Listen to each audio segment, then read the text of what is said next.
these tribal conflicts in the 7th century. In what way are they slay the infidels wherever you find them? Yes. In what way is that relevant to our society now? If you put a full stop to some of the verses and decontextualize it and try and do a cut and paste job, you will come up with that. If I were to take a group of British soldiers all the way to Germany and we start killing the Germans, and then you ask me why I'm doing that, I said because Sir Winston Churchill said we will fight them on our shores, we'll fight them in there. You cannot decontextualize that. Here's the problem. It's a very specific problem that Islam has uniquely among the three monotheists. Muslims might have. Which is that Islam, Islam continues to find it very hard to drop, I've mentioned this in this programme before, it finds it very hard to drop the violent verses because Muslims are still told by their leaders that they have to believe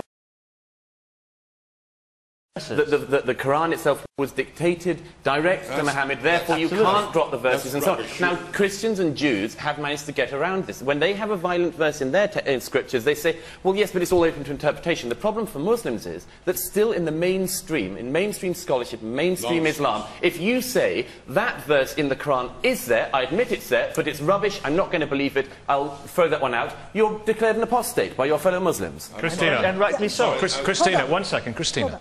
What I'd like to know is where was Ibrahim when 9/11 happened? Because right after 9/11, what Islam needed were Muslim leaders who said, that is awful. And we did that. We did that. What we got instead was lots of flashing pictures from around the globe, from around the Muslim countries, with cheering.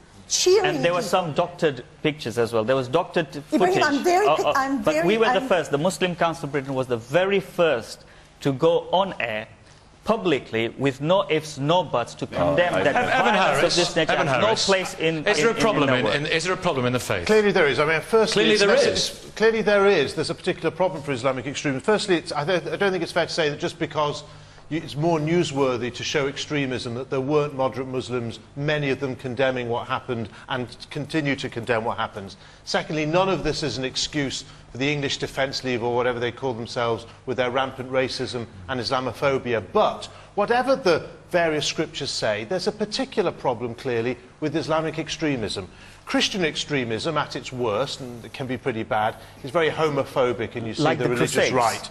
Jewish extremism is peace-breaking by building settlements and so forth. Atheist extremism, the worst that can be said for that is they want to or seeking to ban the burqa. But Islamic extremism... what about Mao? What about Stalin? Yeah, well, I don't think they did it in the name of atheism. They didn't do it in the name of atheism. But with Islamic extremism, you've got several problems. It's not just terrorism. You've got the reaction to the Danish cartoons, which then called for murder. You've got, even out of the context of Iraq and Afghanistan, you had leading people, including in the Muslim Council of Britain, who I haven't heard apologise for this, burning books. You have Sharia law. I mean, just looking at women being flogged for wearing trousers. So there is a particular problem of Islamic extremism that doesn't exist today in other extremist religions. Is that something inherent in the faith that leads to that violence? Not at all. I think we've just seen it there, that secularists in this country don't know much about secularism. Stalin absolutely consistently focused on religious communities throughout the socialist republics. Not in the name of atheism. In the name of atheism as a contradiction to the revolution. No, but the most important thing in this country is if we treat Muslims and other minorities like dogs, right, as we used to say, no dogs, no Irishmen, as on Jersey they say, no Poles, no Portuguese today, and then you get some kind of reaction of alienation, marginalisation, and a reading of a text, which I read it and say... So it's our fault? Yeah, well, because if I read a text and it talks about me being the outcast and being treated like a dog and treating like an infidel, then of course this radicalises me. Wait a second, Douglas, 1 second. But Muslims are not treated like dogs. There are no discriminatory measures in this country, and quite rightly not.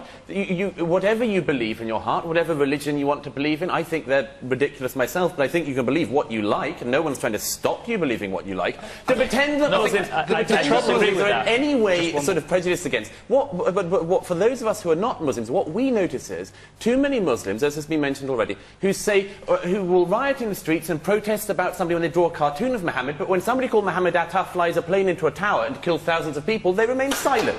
They find the use of their prophet's image in a drawing offensive, but not somebody called after their prophet doing a violent action. The problem with new think tanks is they have no history. In the 30s, the fascists marched the streets of England, persecuting the black community. In Southampton, the police used to raid Irish parishes, accusing them of being IRA members. There's a dark side to the British identity that we need to name and put right, because cohesion is too important to be lost in shibboleths of misjudgment. Evan, you want to talk about today? And I want to bring John in, because my friend John here is desperate to come in. Go on, John, say your thing, and then Evan in a second. It's very easy for us to say that the problem is with Islam, or to say that the problem is with the politicians. But I think that the truth of the matter is that there are seeds of violence in Islamic traditions, but the socio-political situations that happen around the world provide the soil, the fertile soil for these seeds to germinate. Is there a problem for, you said earlier on, it's by no means a pacifist religion. 1 second. Isn't that a problem? Evan in a second as well. Obviously lots of people queuing up, and I'll do my best.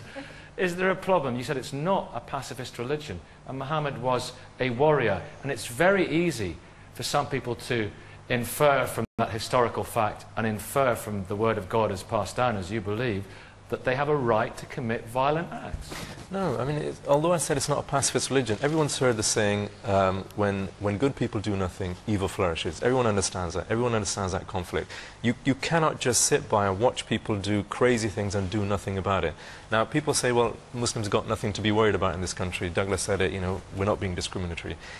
By sitting here and saying everything that some of the comments have been made here today, for example, they are discriminatory because you're saying things that you do not understand. You're taking comments. You're taking comments, you know, taking verses out of context. You're blowing them out of all proportion. You're saying that's what Muslims do. What did you say a few minutes ago about British and Americans bombing? What was your phrase? Yeah. The F word, foreign policy. You know, nobody wants to say that. Nobody wants to talk about. Hold on, there is the phrase bombing to smithereens or something. Yeah, isn't that taking our foreign policy out of context? I'll give you an example. Do you think we don't mind that? No, I'm not justifying it. I'm not saying that these people who carry out suicide bombing or kill innocents or target innocents or go out promoting the ideology have any justification whatsoever. Okay, Evan first. Evan. Even if foreign policy is wrong, and I oppose a lot of it myself, British government foreign policy, or there is discrimination, which I've also campaigned to end, that is not an excuse for violent extremism. I'm not arguing with you. It's unfortunate we have moderates to argue against here. In a democracy, it's not an excuse. And however badly Muslims are treated, and there is still discrimination that they face, the way they're treated in this country is as nothing as minorities are often treated in religious countries, particularly because they're the main examples. I'm not talking about foreign policy here. We have a democracy here. You're from Quilliam. You're a moderate group, and you get government money, and you're campaigning against radicalisation. Some of the Ed Hussein and Majid, who are at the top of your organisation, they were former Hizb ut-Tahrir, which is a very, very radical group. Yeah. Is there a problem in the interpretation of some of the holy texts? Definitely. There's definitely a big problem in terms of interpretation. But what we have at the moment is that we have many, many people who are interpreting the text without looking through 14,000 years of scholarship. We're not going back to the way people interpreted it